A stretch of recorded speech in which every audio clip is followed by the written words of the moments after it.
আমাদের নেতা বুঝতে পারছেন না? পৃথিবীতে আবার দুটো নেতা আসবে, একটা হলো শয়তানদের পক্ষে আর একটা মুমিনদের পক্ষে, মুসলমানদের পক্ষে নয়। তাহলে মুসলমানদের মধ্যে দুদিক আছে, এক মুনাফিক আছে, একটা মুমিন আছে। ওই জন্য মুসলমান বললে হবে না, মুমিন মুসলমানদের জন্য আসবে কে? হযরত ইমাম মেহেদী আলাইহিস সালাম। জোরে বলুন সুবহানাল্লাহ, আরো জোরে বলুন না সুবহানাল্লাহ। আর শয়তানদের পক্ষে আসবে এক চোখো কানা। এই নবী বলে গেছে জানেন না, দাজ্জাল আসছে। কথা বুঝে আসছে? পৃথিবী জুড়ে তার প্রোপাগান্ডা চলছে। পৃথিবীতে বড় বড় নেতা সাইন্সারা সব দাজ্জালের হয়ে কাজ করছে। দাজ্জাল কখন আসবে? আল্লাহ নবী বলেছেন। কি গো, বলবো না দাজ্জালের ওয়াজ করলেও আজকে কিছু লোকের অসুবিধা হয়। কেন না? ও সব কথা বলার কি? আরে আপনি তো বলছেন কোরআন হাদিসের কথা বলুন, তো কোরআন হাদিসই তো বলছি। আল্লাহ নবী বলেছেন, তোমরা মনে রেখে দিও, আমার আল্লাহ পাক এক চোখে কানা নয়।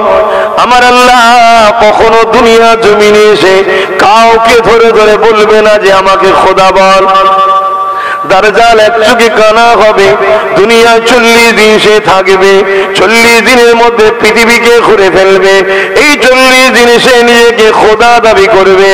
এ আমার উম্মতিরা, সে এক চোখে কানা হবে। যে তাকে খোদা বলে মানবে তাকে সে সোনা দেবে, হিরে দেবে, বড় বড় বাড়ি গাড়ি দিয়ে দেবে। আর যে মানবে না তাকে সে কতল করে দিয়ে তার বাঁহাতে জাহান্নাম থাকবে, ওই জাহান্নামে ফেলে দেবে। এ আমার উম্মতেরা, তার হাতে জাহান্নামের মধ্যে আমি রাসূলুল্লাহ বলি আল্লাহর শান্তি আছে। আর যে তাকে মেনে নেবে সে তাকে সোনা দানা দেবে এবং তার জান্নাত আছে, তার জান্নাত ওই জান্নাতে দেবে। আমি রাসূলুল্লাহ জানিয়ে দিলাম ওই জান্নাতটা হলো হাকিকাতে আল্লাহ পাকের জান্নাত। এ যুবকেরা, তরুণেরা, তাহলে রাসূলুল্লাহকে আমরা মানি। নবী আমার 1500 বছর আগে বলে গেছে, দাজ্জাল ততক্ষণ পর্যন্ত আসবে না যতক্ষণ পর্যন্ত দুনিয়া জমিনে খরা না দেখা দেবে। এই পৃথিবীতে একটা খরা দেখা দেবে, অভাব দেখা দেবে এবং পৃথিবীর জমিনের মানুষগুলো তৎকালীন হুকুমাতের পরিচালনাতে ভিখারি হয়ে যাবে, গরিব হয়ে যাবে, লোকের দুয়ারে দুয়ারে হাত পাততে থাকবে। আজ খেয়াল করে দেখো, আমাদেরকে ভিখারি বানাবার প্ল্যান বিশ্ব জুড়ে চলছে, গরিবি বানানোর চরণা বিশ্ব জুড়ে চলতে লেগেছে। আল্লাহ নবী বললে ততক্ষণ পর্যন্ত দাজ্জাল আসবে না যতক্ষণ পর্যন্ত না পৃথিবীর জমিনে দাজ্জালের আলোচনাটা বন্ধ হয়ে যাবে। বলুন, ভাঙড়ের মানুষ, আপনাদের এলাকায় দাজ্জালের আলোচনা হয়? উলামারা দাজ্জালের আলোচনা করে কি? হ্যাঁ কি না বলুন? করে। আলেম উলামারা দাজ্জালের আলোচনা করে? হ্যাঁ, আমি ওটা বলছি নি, আলোচনাটাই বন্ধ হয়ে গেছে। দাজ্জালের আলোচনা হয় আর হয় না, বন্ধ হয়ে গেছে। তো রাসূলুল্লাহ বললেন দাজ্জালের আলোচনা যখন বন্ধ হবে তখন দাজ্জাল আসার সম্ভাবনা তখন আসবে। তাহলে আমাদের রাসূলের ভবিষ্যৎবাণী অনুযায়ী দাজ্জালের আসার কাছাকাছি আসছে না আসলে? বলুন বলুন বলুন। আর দ্বিতীয় নম্বর কথা, আমরা ভিখারি হয়েছি না হইনি? বলুন বলুন বলুন। 10 তলা বাড়িতে কি হয়েছে দেখবেন কোন জায়গায় ফ্রিতে কিছু খেদ্দান হয়েছে বসে বসে আছে না? নাই, কিসের অত খোঁজ লিবার দরকার, হাত গুটিয়ে খাবে। কোন জায়গায় এক ছড়া কলা নিয়ে কাউকে দেওয়া শুরু করলো, ও দেখবেন হাত পাচ্ছে। কেন? হ্যাবিট হয়ে গেছে, হ্যাবিট। হাত পাতা, হাত পাতা, হাত পাতা, হাত পাতা, পাতানো হয়েছে না হয়নি? বুঝাবার জন্য বলছে, আমার বাড়িতে ভাঙড় থেকে একটা লোক গেল, তাকে আমি 1 বছর বসে বসে খাওয়াবো। শোনেন আব্বা, আমার বাড়িতে ভাঙড় থেকে লোক গেল, 1 বছর বসে খাওয়াবো, যা খেতে চাইবে আর চাইবে, খাটাখাটি করতে হবে, শুধু খাওয়া বসে বসে।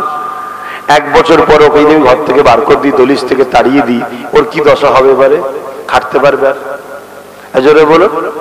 ওর মেন্টালিটি খাতার ধান্দায় আর নেই, ও শুধু চিন্তা করছে কোথা খাবার পাবো, কোথা খাবার পাবো, কোথা ফ্রি পাবো, কোথা ফ্রি পাবো, কোথায় গেলি হয়ে যাবে। কি লাস্টে যদি হারাম খাবার কোনো জায়গায় দেওয়া হয়, পেটের জ্বালা বড় জ্বালা, খাটতে তো পারছেন, হারাম খাবে না? খাবে না? এটাই হলো দাজ্জালের প্ল্যান। পৃথিবী জুড়ে হচ্ছে না হয়নি?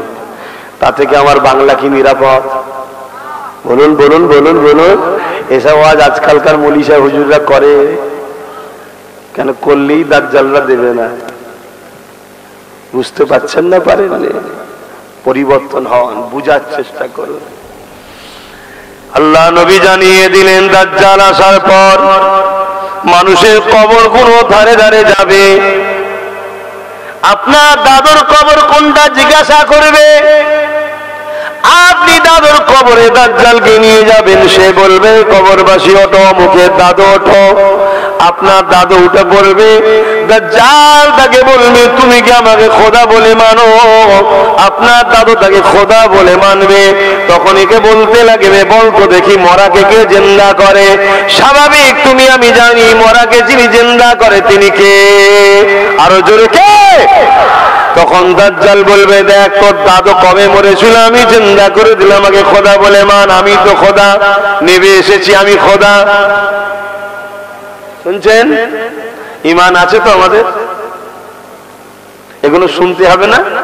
শুনতে গেলে ধরা দিতে হবে তো? ধরা দেয়? শুধু ছুটছে তো। ফুরফুরা শরীফে যাচ্ছে, মুসাফা করছে, পালাচ্ছে। এখানে আমার দলে যেতে আবার যাই না, আমার দলে যে যাই না। কেন যাসনি রে বাবা? বলছে সিবিআই ছাড়া আছে, আইবি ছাড়া আছে। গাড়িতে একটা চর ছেড়ে দিয়েছে, কোথায় যাই দেখবি, সব জায়গায় যাই, যাক আব্বাসের কাছে যেন না যাই। কথা বুঝছেন? প্রথম বলেছিল ফুরফুরাতেই যাওয়া হবে না। কি বলেছিল? যাওয়া হবে না। কিন্তু ফুরফুরায় কিছু কিছু তো আছে এদেরই, তারা তো ফোন করে বলেছে সব বন্ধ করছিস কেন, আমাদের কি হবে তাহলে? বুঝতে পারছেন না? সব বন্ধ করে দিলে আমাদের কি হবে? ওর কথা বাদ দে, ওর কাছে নাই যে দিবিনি দিবিনি দিবিনি, আমরা তো তোদের দিকে, আমাদের কি সমস্যা হলো? দেখছি তাহলে কি করা যায়। প্ল্যান মাথায় ঢুকে গেছে। কি? গাড়ি পিছু একটা করে সিবিআই ছেড়ে দিয়েছে, পিছু পিছু ঘুরবি, কোথায় যাই দেখবি। দুজন ঢুকেছে, টুক করে বলছে হুজুর আমি ভাঙর থেকে এসেছি। মুসা ভাই পালাচ্ছিস কেন? বলছি এক্ষুনি দেখে বললো অসুবিধা আছে, সিবিআই আছে। এভাবে বেঁচে থাকার থেকে না থাকা ভালো। এটা আব্বাস সিদ্দিকীর বিশ্বাস, এটাই আমার ইসলাম শিখেছে। একই জিন্দেগি, একই জিন্দেগি, আল্লাহ ছাড়া কাউকে ভয় করবে না। কাকে ভয় করবে? আল্লাহকে। আমাকেও নয়, পৃথিবীর কাউকে নয়। একমাত্র যে তোমার মৃত্যু দিতে পারে তিনি কে? একমাত্র তোমার জন্য ভালো মন্দের ফাইসালা যিনি করতে পারে তিনি কে?